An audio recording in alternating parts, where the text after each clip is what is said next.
नमस्कार दोस्तों, आप सभी का स्वागत है। मैं हूं पंडित शंकर शास्त्री। आज मैं आपको विवाह पंचमी या श्री पंचमी की विशेषता के बारे में जानकारी दे रहा हूं। इस दिन क्या करना चाहिए और क्या नहीं करना चाहिए। विवाह पंचमी वाले दिन विवाह के इच्छुक लड़का या लड़की को इस मंत्र का जप करना चाहिए या किसी योग्य ब्राह्मण के द्वारा मंत्र का जप करवाना चाहिए। मंत्र इस प्रकार है।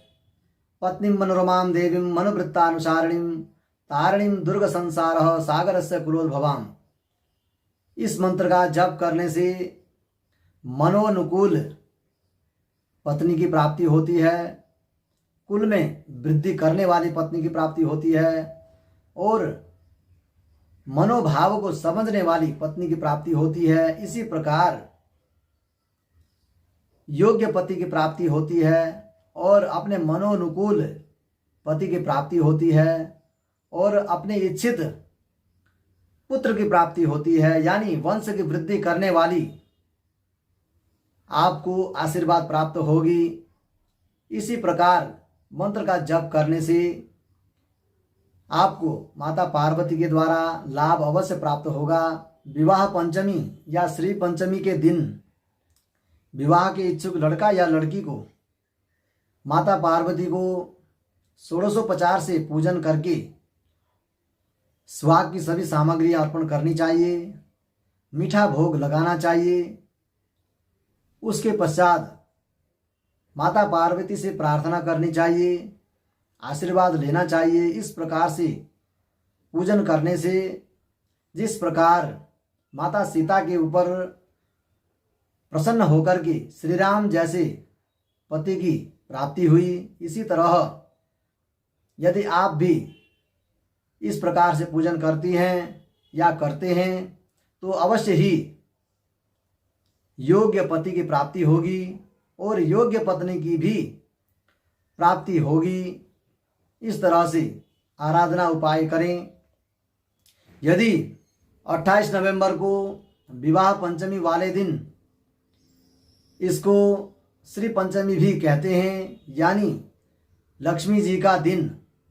इस दिन व्यापारी वर्ग यदि माता लक्ष्मी को प्रसन्न करने के लिए षोडशोपचार से पूजन करते हैं और उनको मीठा का भोग लगाते हैं और सभी सुहाग की सामग्रियां अर्पण करते हैं तो माता लक्ष्मी प्रसन्न होकर के आपको अवश्य आशीर्वाद प्रदान करेंगी।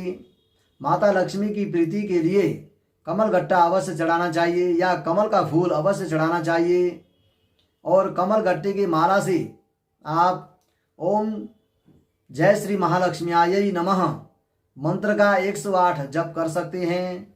इस प्रकार से माता लक्ष्मी को प्रसन्न करने के लिए आपको कनक धारा स्तोत्र का पाठ करना और लक्ष्मी चालीसा का पाठ करना, श्री सूक्त का पाठ करना, यह भी श्रेयस्कर होगा। या किसी योग्य ब्राह्मण के द्वारा भी आप पाठ करवा सकते हैं।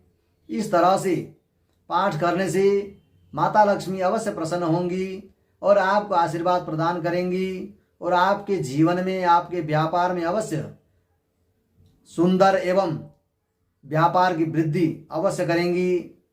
यदि सौभाग्य की प्राप्ति के लिए या आपका सौभाग्य सुंदर एवं सुखमय हो, इसके लिए आपको सुहाग का समान किसी सौभाग्यवती ब्राह्मणियों को दे सकते हैं। इस प्रकार से आपके कर्म करने से आपको सुहाग की रक्षा होगी और आपका जीवन सुंदर बना रहेगा। माता लक्ष्मी की कृपा आपके ऊपर बनी रहेगी। क्या नहीं करना चाहिए, इसके लिए यदि आप घर में लक्ष्मी की वृद्धि चाहते हैं या स्थिर लक्ष्मी को आप प्राप्त करना चाहते हैं तो किसी भी दिन आपको सूर्यास्त के समय झाड़ू नहीं लगाना चाहिए, क्योंकि झाड़ू को लक्ष्मी का ही स्वरूप माना गया है और झाड़ू के द्वारा आप घर से किसी भी वस्तु को बाहर निकालते हैं तो आपके घर से लक्ष्मी का व्यय होता है। इसलिए शाम के समय झाड़ू नहीं लगाना चाहिए।